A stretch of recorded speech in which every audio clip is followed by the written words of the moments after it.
Tudaq ki, təkamülçülərin dediyi hər şey, materialistlərin dediyi hər şey hamısı doğrudur. Maddə əzəlidir, olsun.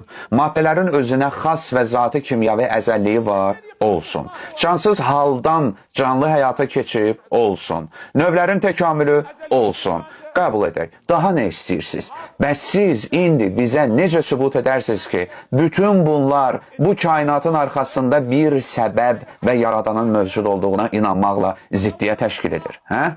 Bunun dəlili nədir? Mən bir daha bütün əzizlərə, dinləyicilərə, izləyicilərə və izləməkdə olanlara müraciət edirəm. Əgər siz bir məsələyə dair mənə bir dəlil göstərə bilsəz, Qurandakı bu ayə kimi de, əgər Rəhmanın bir övladı varsa, ona ilk ibadət edən mən olaram. Bir çox təfsirçilər bu mübarək ayənin mənasını belə izah ediblər. Allahın övladı yoxdur. Lakin əgər siz ki iddia edirsiniz ki, biz Allahın övladlarıyıq və ya Allahın oğlu var, bunu sübut edə bilsəz, arxayın olun, ona ilk ibadət edən elə mən olaram. Əzizlərim, bu ayə çox incə və dərin məna daşıyır. Diqqətə baxın, bu söz çox məntiqlidir. Ayə demir ləvkənə, yəni əgər olsaydı. Çünki ləv imkansızlığı bildirən ədatdır. Amma burada in ədatı işlədilib, yəni ehtimal mənası daşıyır. Yəni siz deyirsiniz, ehtimal ki, Rəhmanın övladı var. Mən də deyirəm, yaxşı, ispat edin, mən də sizinləyəm.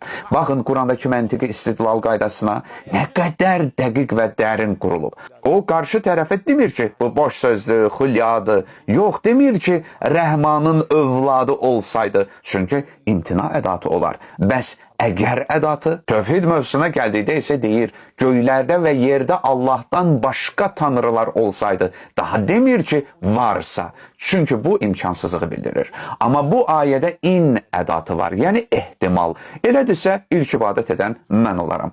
Haqqınız çatır. Bunu sizə açıq şəkildə deyirəm. Əgər siz elmi, məntiqi, fəlsəfi və təbiət elmlərinə əsaslanan bir dəlil gətirə bilsəz ki, maddənin əzəli olmasına, növlərin təkamülünə və onların xüsusiyyətlərinə inanmaq yaradıcının varlığını inkar etməyi zərurət edirsə və ya ona inanmaqla ziddiyyət təşkil edirsə, mən sizinlə birlikdə birinci ateist olaram. Bu, elmi bir çağırışdır. Kim məni eşidirsə, kimə də istəyir çatırsın. Çünki mən oxuduğum hər şeydə görmüşəm ki, heç kim dəlil gətirə bilməyib. Onların danışığı ancaq belədir. Qənaətim belədir. Ola bilər ki, belədir. Bəlkə belədir.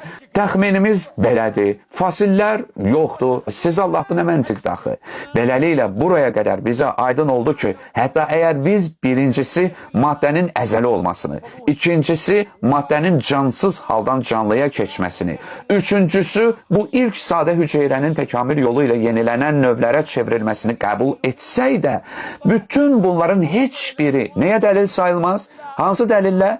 Çünki bir çox filosoflar olub ki, maddənin əzəli olduğuna inanıblar, lakin bu onların ilk səbəbə inanmasına mane olmayıb. Vəssalam.